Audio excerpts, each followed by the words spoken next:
യേശുവിൽ പ്രിയമുള്ളവരെ, സാത്താൻ എന്ന വാക്കിനർത്ഥം തടസ്സം നിൽക്കുന്നവൻ എന്നാണ്. ഈശോ തൻ്റെ അന്ത്യത്താഴ വേളയിൽ സ്ഥാപിച്ച പരിശുദ്ധ കുർബാന മനുഷ്യകുലത്തിൻ്റെ പാപപരിഹാരത്തിനുള്ള ബലിയായിരുന്നുവല്ലോ. തൻ്റെ കുരിശുമരണത്തിലൂടെ സാത്താൻ്റെ ലോകം തകർത്തുകൊണ്ട് ഉയർത്തെഴുന്നേറ്റ ക്രിസ്തുവിനെ സ്വർഗീയ വൃന്ദങ്ങൾ ചേർന്ന് ത്രിത്വൈക ദൈവത്തെ ആരാധിക്കുമ്പോൾ ഈ ആരാധനയ്ക്ക് തടസ്സം നിൽക്കുന്നത് എപ്പോഴും പിശാചാണ് എന്ന് നാം ദൈവവചനത്തിലുടനീളം വേർതിരിച്ചറിയുന്നു. ഈ തിരിച്ചറിവ് ക്രിസ്തുവിൻ്റെ അപ്പസ്തോലനായ വിശുദ്ധ പത്രോസിൻ്റെ സിംഹാസനത്തെ അനുസരിക്കാത്ത വിമത മെത്രാന്മാർക്കും വിമത വൈദികർക്കും വിമത അൽമായർക്കും ഉണ്ടാകണമെന്നില്ല. അനുസരണം ബലിയേക്കാൾ ശ്രേഷ്ഠം എന്ന അതേ തിരുവചനം കൊണ്ട് തന്നെ പരിശുദ്ധ കുർബാനയെ അവഹേളിക്കാൻ പിശാച് ഇറങ്ങിത്തിരിച്ചിരിക്കുന്നത് എറണാകുളം അതിരൂപതയിലേക്കാണ്.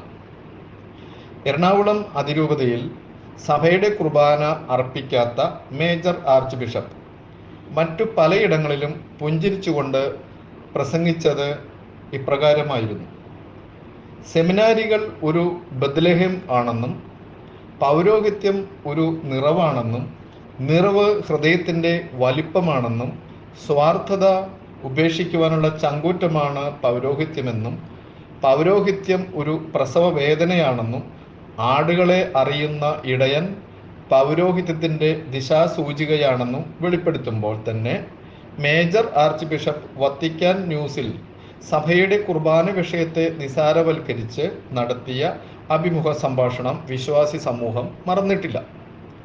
പക്ഷേ ഇതൊന്നും അദ്ദേഹത്തിൻ്റെ പ്രവൃത്തിയിൽ കാണുന്നില്ല. പ്രവൃത്തിയില്ലാത്ത വിശ്വാസം നിഷ്ഫലമാണ്. 33 വർഷം ഈ ലോകത്ത് ജീവിച്ച യേശുക്രിസ്തു സ്വീകരണങ്ങൾ ഏറ്റുവാങ്ങി നടക്കുകയായിരുന്നില്ല എന്ന് വിശ്വാസികൾക്ക് അറിവുള്ളതാണല്ലോ.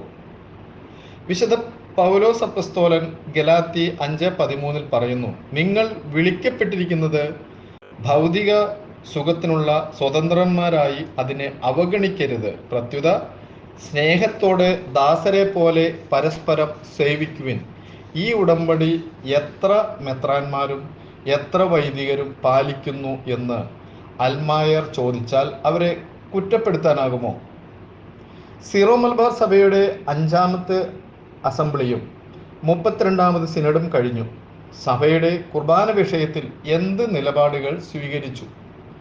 എറണാകുളം അതിരൂപതയിലെ 338 പള്ളികളിൽ 100-ൽ താഴെ പള്ളികളിൽ മാത്രമാണ് സഭയുടെ കുർബാന അസമയങ്ങളിൽ ഉൾപ്പെടെ അർപ്പിച്ചു എന്ന് സഭാനുകൂലികൾ പറയുമ്പോൾ സിനഡിനെ തെറ്റിദ്ധരിപ്പിച്ചുകൊണ്ട് അതിരൂപത അഡ്മിനിസ്ട്രേറ്റർ തെറ്റായ കണക്കുകൾ നിരത്തി. ഇരയ്ക്കൊപ്പമെന്ന് തോന്നുകയും വേട്ടക്കാരനൊപ്പം നിലകൊള്ളുകയും ചെയ്യുന്ന അതിരൂപത അഡ്മിനിസ്ട്രേറ്ററുടെ നിലപാടിനെ പൊള്ളത്തരമെന്ന് കോടതി പോലും തുറന്നു കാട്ടുമ്പോഴും സഭ നിരോധിച്ച കുർബാന തിരിച്ചു കൊണ്ടുവരുവാനുള്ള തന്ത്രമായി ആലോചനാ സമിതി അംഗങ്ങളുടെയും ഫൊറോന വികാരിമാരുടെയും യോഗത്തിൽ അപ്പസ്തോലിക് അഡ്മിനിസ്ട്രേറ്റർ സിനഡ് തീരുമാനത്തിൽ വെള്ളം ചേർത്തതും വത്തിക്കാൻ ഇതെല്ലാം ഗൗരവകരമായാണ് നോക്കിക്കാണുന്നത്. സഭയുടെ കുർബാന വിശ്വാസികൾക്ക് അവകാശപ്പെട്ടത് എന്ന് കാണിച്ച് വിശ്വാസികൾ കോടതികളിൽ കേസ് കൊടുത്തത് പിൻവലിപ്പിക്കാനാണ് മെൽബൺ രൂപതയിൽ പുതിയ കത്തീഡ്രൽ പള്ളിയുടെ നിർമ്മാണ പ്രവർത്തനം പൂർത്തിയാക്കാൻ കഴിയാതെ നിർബന്ധിതമായി വിരമിക്കേണ്ടി വന്ന പ്രായം കഴിഞ്ഞ സ്ഥാനമോഹിയായ റിട്ടയർ മെത്രാന്റെ അഥവാ അഡ്മിനിസ്ട്രേറ്ററുടെ തീരുമാനം.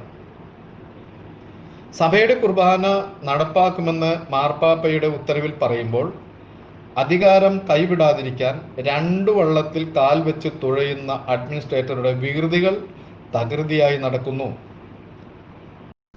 ഡീക്കന്മാർക്ക് പട്ടം കൊടുക്കുന്നതുമായി ബന്ധപ്പെട്ട് റോമിലേക്ക് അയച്ച ശക്തമായ ശുപാർശ കത്തിന്മേൽ ലഭിച്ച പരിശുദ്ധ സിംഹാസനത്തിന്റെ മറുപടി വിമത കൂട്ടത്തിന് കർശന താക്കീത് നൽകുന്നതും അനുസരിക്കാത്തവരെ മറ്റു രൂപതകളിലേക്ക് നിയോഗിക്കുമെന്നും വത്തിക്കാൻ സൂചിപ്പിച്ചപ്പോൾ അതിരൂപതയുടെ സത്യത്തെ വളച്ചൊടിക്കും വിധം റോമിനെ തെറ്റിദ്ധരിപ്പിച്ചുകൊണ്ട് അത് അസാധ്യമാണെന്നും അഡ്മിനിസ്ട്രേറ്റർ വത്തിക്കാനെ ധരിപ്പിക്കുകയുണ്ടായി. ആയതിനാൽ തന്നെ വിമത ബിഷപ്പുമാരുടെ ദുർമാതൃകയ്ക്കുള്ള താക്കീതും ശിക്ഷാ നടപടിയും വത്തിക്കാൻ സ്വീകരിക്കുമെന്നും സൂചനകൾ പുറത്തുവരുന്നു. ഈ അവസരത്തിൽ അതിരൂപതയിലെ ഇടവക ദേവാലയങ്ങളിൽ എല്ലാ ദിവസവും സഭയുടെ കുർബാന അർപ്പിച്ചു തുടങ്ങാതെ വിവിധ കോടതികളിൽ നൽകിയിരിക്കുന്ന കേസുകൾ പിൻവലിക്കില്ലെന്ന് യഥാർത്ഥ സഭാവിശ്വാസ സമൂഹം ഈ വിഷയത്തിൽ അടിവരയിട്ട് പറയുന്നതോടൊപ്പം സിനഡ് തീരുമാനങ്ങൾ അംഗീകരിക്കാത്തവരുമായി സഭാ നേതൃത്വം ഉണ്ടാക്കിയ ധാരണകളിൽ കഴമ്പില്ലാത്തതിനാലും സഭാ നേതൃത്വത്തെ വിശ്വാസമില്ലാത്തതിനാലും അതിരൂപത അഡ്മിനിസ്ട്രേറ്ററുടെ പ്രസ്താവനകളെ വിശ്വാസികൾ തള്ളിക്കളയുന്നു. ആരാധനാക്രമ വിഷയത്തിൽ സിനഡിലെ ഒരു മെത്രാനും തനിച്ച് സ്വമേധയാ തീരുമാനങ്ങളെടുത്ത് സിനഡിന്റെ സംഘാത്മകതയെ വെല്ലുവിളിക്കാനോ മറികടക്കാനോ അവകാശമില്ല.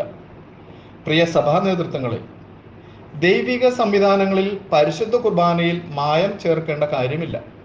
പരിശുദ്ധ കുർബാനയെ ഏതറ്റം വരെയും അവഹേളിക്കാം. ഇതൊന്നും ഒരുപാട് കാലം നിലനിൽക്കില്ല. പരിശുദ്ധ കുർബാന വിഷയം സാത്താനും ദൈവവുമായിട്ടുള്ള യുദ്ധമാണെന്നുള്ള തിരിച്ചറിവ് സഭാ നേതൃത്വത്തിന് ഉണ്ടെങ്കിൽ സഭയുടെ കുർബാന അർപ്പിക്കുവാനുള്ള ആർജവം കാണിക്കണം.